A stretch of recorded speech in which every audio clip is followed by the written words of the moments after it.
This podcast is brought to you by GBS, where you'll find flexible education that fits around your busy lifestyle. For more information on GBS courses, visit globalbanking.ac.uk. Well, hello everyone. It's a great joy to have Peter Emalone here today. Hello, Peter. Hello, Steve. Consultant lecturer for learning and teaching at GBS. We're here to find out about you and your life and your career and GBS. And what a joy it was also to meet you in the summer when you were looking so dapper as you are today. And of course, I'd like to know where your tailor is. I could. I don't know if he does things in my size, but you tried to get me to dance, of course, and that's always a disaster. Yes, I did indeed. You were looking brilliant. You were looking brilliant. But I think the students would be very interested to know about where you've come from, how you've arrived here at GBS, and to kind of see the ways that people arrive here, and also what you feel about GBS and about the students as well. So I'm going to leap right into the questions. Sorry. So could you tell us about your life and also about your educational journey as well? Oh, thank you so much for that, Steve. Just like our students, or most of our students, my educational journey was not that easy. It wasn't that easy at all. My dad's Nigerian, and we migrated from Nigeria to the United Kingdom about 25 years ago. I think one major thing, when I was at secondary school, I was actually diagnosed with dyslexia, and I kept that away from everything. I didn't want people. I didn't want people knowing about that. But I was actually bullied at school because sometimes I had issues with pronunciation of words, and I had to retake a class at school. I had to repeat a class, and my twin brother went ahead of me at school. Dear. I thought I was absolutely hopeless, and in the Black community, when I finished secondary school, I thought, well, I've done it now. That's it. I've had enough of education. And I was in a circle where I thought, well, no, it's not for me. It's not for me. I'll get a £3.60 job and get a Ford Escort, and that's it for me. Well, at some point, that changed. Something changed my mindset when I met a wonderful teacher at school once who met me doing an odd job and said to me, Peter, why are you here? You've got great potentials. That's amazing. I would never forget this teacher of mine. Yeah. His name's Jack. And I think Jack was that role model for me. He got me back to start thinking of going back into school. So, yes. So that's amazing to meet someone who can change you or change your mindset and have a bit of self-belief in you. Yes. So what about your family? What was their attitude towards education? I think it was my dad got educated. He finished his university, got to university level, but within the family, not much of the family were educated. So it was, well, if you wanted to go, fine. If you don't want to go, fine. So that was the attitude we had in the family. I think the real kick for me to go back into university, I'll tell you what, when I went back to college to finish, everyone was surprised. You're back. Can you do it? Can you do it? My parents were, you sure you could, But I think, and this is a lesson to our students as well, because I kept believing in myself. I kept saying, I could do this. And I took it a day at a time. I finished my college, which was my H&D. I remember went in to do my H&D program, finished the H&D with flying up. I'll be very honest, my first year was not that great. But the second year was, I came out with distinctions and straight and I went into the university, University of East London to study my, a course at University of East London in Business Studies and Employment Studies. Finished that with a 2-1 and then went on to do my master's, and I was the first in the family. Wow. first in the family to come out with a master's degree, which is a great thing. Was your HND in business as well? Yes. Yeah. Yes. So started with a HND with business, which is the same thing most of our students do now at GBS. Yeah. I found that because I was a late returner to education. I started my degree when I was 24, and it was the first year was really hard, and it isn't it? Because if you're not acclimatized and you don't come through the usual paths, you just wonder what's going on, and you know. So I can understand that really.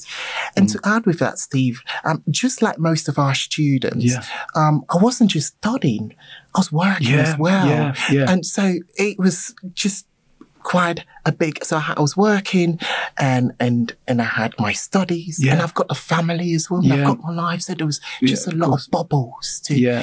So it wasn't an easy ride, but I kept on pushing. That's amazing. You know, that way, that motivation, and you know, and you do see. It's very easy if you have, you go straight on from 18 and you've got that cushion of family kind of around you and it seems to be very easy, but so many of our students don't have that, do they? Yeah. You are such a positive person. So talk to us about positivity, and you're well known on campus for being a source of positivity. I've heard all about you and energy. And where does that come from then? Well, Steve,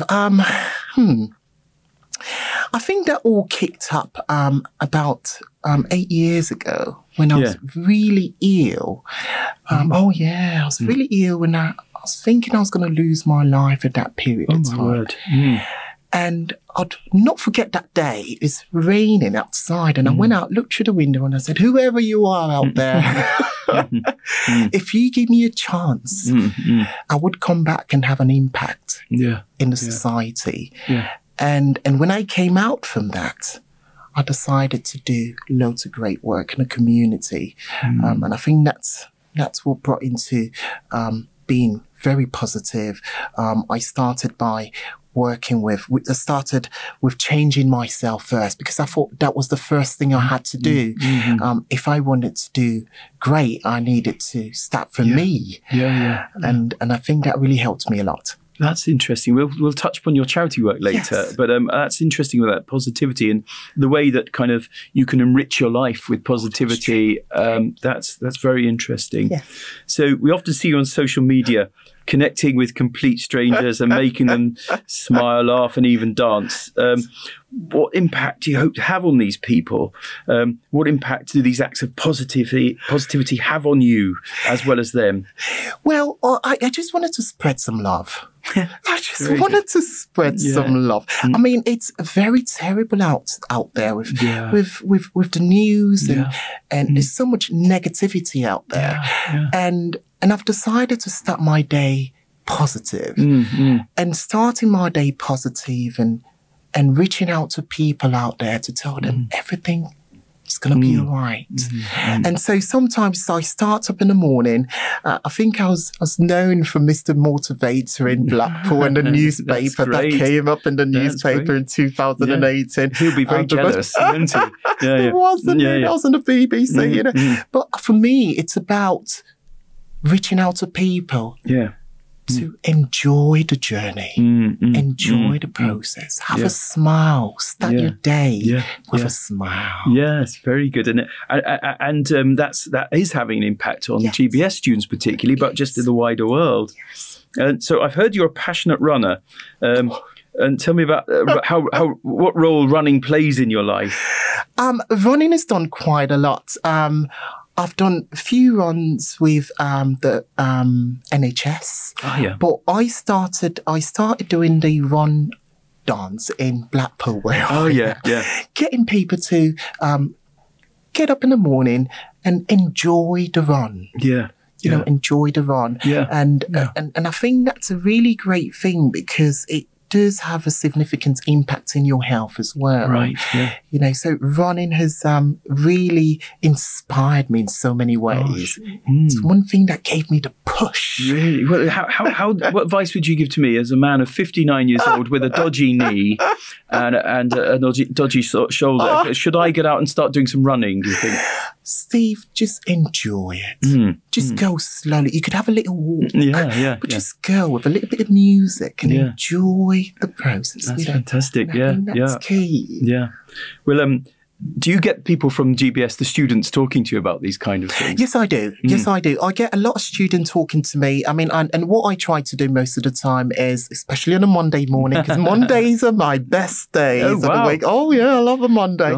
So go into classes on a Monday to push on the students and tell them on how it's important for them to believe in themselves, because I think that is the first thing we need from our students, because we've got a very diverse, unique kind of student, and they remind me of me. Because most of them have not been in education for 20 years, 15 years, 30, 40 years. And most of them, just like me, have got to juggle with education, work, family life. So it's not easy. No. Sometimes that push goes a long way. I think that's great, that positivity. So tell us a bit now then about your education project in Nigeria and how that came about. Just before this, you were telling me a bit about it, but expand a bit about on that. Thanks, Steve. Well, I was actually with a few charities, but I wanted to do more in the community. I mean, in Blackpool where I was part of the soup kitchen and schools. I wanted to do more in Africa where I'm from. So I decided to go to Nigeria to look around on what I could do. And about 3 years ago, I started with about 3 children. I thought, I'm just going to start with 3. So I started with having 3 children of my own, sponsoring them from primary school education into secondary school education in my first year. And my first 3 children are doing very well. And following the first year, I ended up with 66 children. 60 children. I don't know how I do it, but they are all amazing. Now, what do? I sponsor them through education, the primary school education, to make sure they finish the primary school education. And apart from that, I went into some of the schools of my children, and I realized that they had colleagues of them who could not afford to finish school, and some of them were dropping out of school as well. And as a lover of education, I wanted to do something about it. And I thought, well, I could do something about it. So the good ones who were really intelligent, I got them onto my scholarship program to help them finish secondary school. Well, that's astonishing. That really is astonishing. Okay. Well, so what would you say then to GBS students, particularly, about this idea of giving back to the community? I mean, they may be, I don't know how they would, if they all want to do that, but could you tell us what do you get from this kind of giving back to the community, and where this drive comes from, really? I think quite a lot. Steve, I'll tell you one thing. We had the Aviva leadership, executive leadership, come into GBS a week ago. And we had about 16 executives from Aviva from all over the world. And we had the CEO as well. He was there. And I spoke to him. I went up to him and I said, why GBS? I said, why GBS? And he looked me in the eyes and he said, we want to make an impact in the community. Would have gone to King's College or would have gone to Imperial College, but we wanted an institution like GBS to add value to the community. I think that's key. That's key. That's amazing that you're doing that. And I think that kind of ethos to permeate through GBS is great. The idea of giving something back, that's so important. And really, my last question for you, Peter, is what's the best life lesson you've ever received? Well, be that change I'd like to see in the world. That's great. I think that's for me. Yeah. You know, I mean, I can't change the whole world, but I could change myself. Yeah. And I think that's really, really worked for me. And one thing to everyone, wake up with a gratitude. Yeah. When I think that's really worked for me. When I wake up in the morning, I could move my hands, I could move my legs, I could see, I could smile. I think gratitude is key. Yeah. And that's why I keep reminding the students, gratitude is always key. That's fantastic. Thank you so much, Oh, Peter. thank you, Steve, for having me today. Really enjoyed this. It's great. Thank you. Thank you. Thank you.